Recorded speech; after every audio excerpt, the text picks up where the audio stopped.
You notice they're carrying a little bag. That is actually the Red Cross packages that were being given them by the United States when they surrendered their vessel.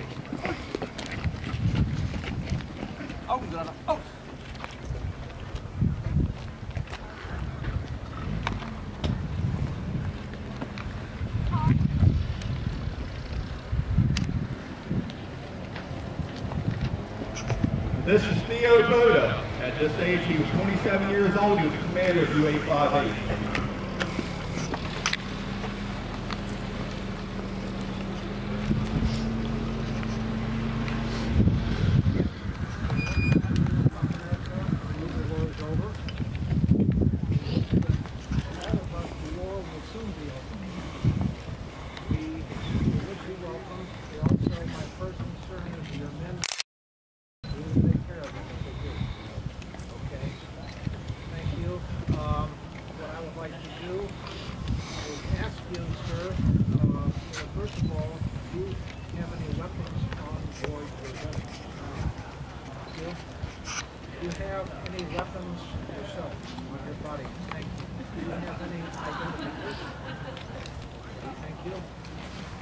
What I would like to ask you, sir, is for your help. We have to go through regular procedures. Our soldiers will search your men, not because we don't discuss with them, you're right here in our custody with that process. So if you could ask your men to cooperate with our soldiers in that process, we'll take care of things, and soon you will have something nice to eat. We're good care of. So, thank you, sir, and we'll proceed with the inspection of the crew. Captain, please have your crew come forward, open ranks. Okay, so he just got Theo Boda just got an invitation and welcome from the United States Navy and the Army on base. They've been informed that they're going to do a pat down of their men to make sure they're not carrying any kind of weapons for not only their own safety but for ours as well. Open Matrosen. Air full. Forward. Jawohl. Matrosen. Vorwärts und gleichzeitig. Marsch! Links. Links. Desperately. Rush.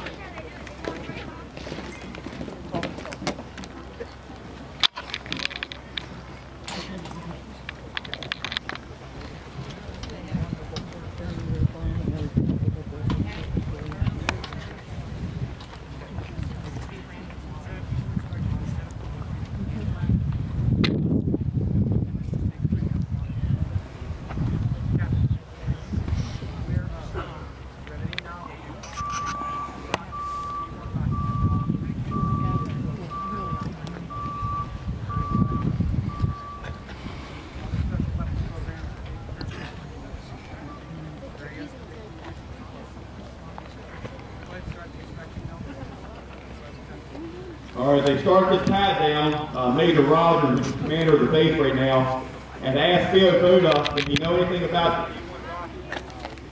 Now, one of the threats while we went after these U-boats so fierce when they were on their way over is we discovered through our underground network that there might be a possibility that these 5 U-boats were carrying V1 rocket technology, meaning that they might have been the first ballistic missile submarines in the world. So if they were able to get off of our coast and launch what they called in World War II the buzz bomb, they would be capable of hitting New York and Washington, D.C. So it was very important that we were able to find these boats, and like I said, we ended up sinking. That they didn't have, they tried it, but they weren't able to actually succeed in doing it. So Sergeant Coops and the Harbor Defense of the Delaware guys are searching things. What do you think they're actually looking for as they're doing these pat downs? Any kind of items, any guesses we might have? What's that? Knives. Okay, that's one. Any weapons? Okay. Any kind of handgun? Any kind of documents for intelligence, that's absolutely true. So all good answers. Okay, so as they're inspecting each one of them, they're doing their pat downs. They're, like I said before, they're carrying Red Cross packages. Now, just to give you an idea of some of the things that might have been in those Red Cross packages. First of all, you might not be able to see what they're carrying. So this is an example. Upside down. This is an example of what this Red Cross package may have looked like that they had been issued off the boat. So some of the items that been in this Red Cross package: toothpaste, toothbrush, soap, cigarettes, razor, chocolate. Okay, all correct answers. So, yep, cigarettes already. Somebody already said that. So, those are what they look like now. Would have been issued to them.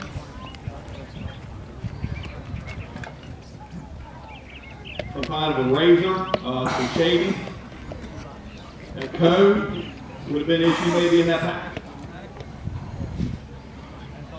Somebody said a few minutes ago, toothbrush and toothpaste. A lucky pack of Lucky Strike, which was very popular in World War II. Everybody, how times changed, huh?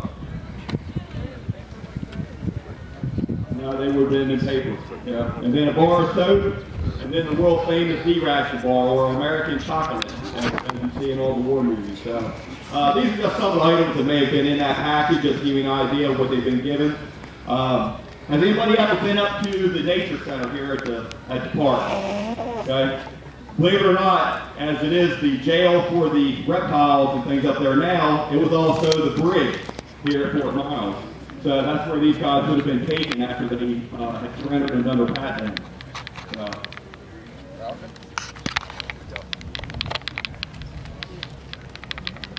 That was one of the questions that was asked. The question here was, were they all in good health and they didn't have to be taken to the hospital? Now, they were all in good health. They were at sea for about 2 months to avoid detection on their way over. So they were all in pretty good health when they got here.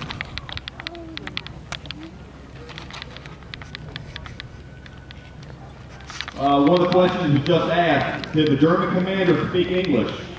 And the question to that is, or the answer to that is yes. So I'm going to turn this part over to Gary Ray, which is the president of the Fort Miles Historical Association, surrender and the U-boat activity. So I'm going to turn this over to him for question and answers and what happened to the CO boat and the boat after they surrendered.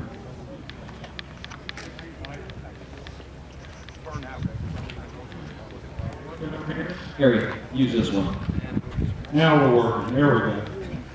Remember, surrender means that the German boys have made a decision that they're giving up. The way they look at this, they're keeping their military bearing at all times. As a matter of fact, most of the question came up, who spoke English? The answer is yes. Most Germans spoke English, but they refused to recognize any English commands from our officers because their officers give them all their orders in German. From their perspective, they have surrendered. They've saved their lives, but they've also saved our lives too. So they keep their full military bearing all through the surrender ceremony. The question comes up, what happens after the ceremony? The captain and the exec are going to be sent over to Fort Hunt outside Washington to be interrogated. You heard our major ask them about D1 and D2 technology. We were absolutely convinced that they had linked up their submarines and their ballistic missile technology. They had actually developed a tube to tow a B-2 across the sea, across the Atlantic. But it sank in the Baltic, so they just gave up on the idea. But we never believed them.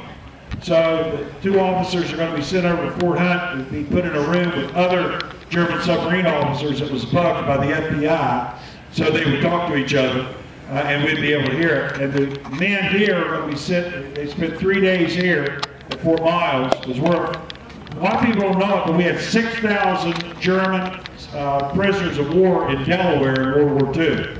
6,000. And our main camp, holding camp, was Fort DuPont. So they're going to be set up in Fort DuPont after 3 days here, and the officers are over at Fort Hunt. By the way, These guys, this is the third time they've surrendered. They surrendered to the U.S. Marine Corps 60 miles off New Jersey when the Marines boarded them. And the Marines found contraband on them. But the officer wasn't there. The officer came and they surrendered to him for the second time. And then when it came to Fort Miles being an Army base, the Army didn't recognize the Navy surrendered. So they surrendered the third time. Believe it or not, every time they found contraband on the guys. And it was really shocking. They did a real good job about hiding their small arms and their knives and so on.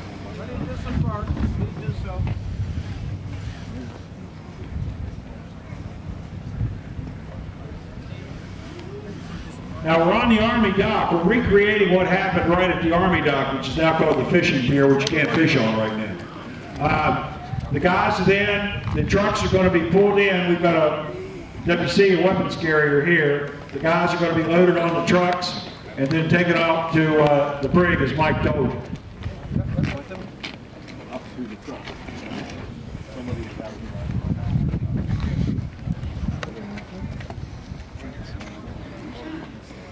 Now these guys are the elite of the German military. Remember, these are the only Germans that actually attacked our homeland. All the other millions of Germans in the German military didn't. The German submarine force was like our submarine force. It was all volunteer, and they never wanted for volunteers. Even up till the end of the war, all these boys would volunteer to serve in the German submarine force. The Germans had over 1,200 submarines in World War II. This type of boat that they came off of was a Type 9 C-40 boat. The Germans only made about 111 of those, but it was their long-range boat. We're trying to jam a whole bunch of guys into a tiny little weapons carrier here. Guys, the real Fort Miles had a lot more trucks. Yes. Then they were real trucks too, you know, deuce and a halves. Well, this is a real truck too, but it's a weapons carrier.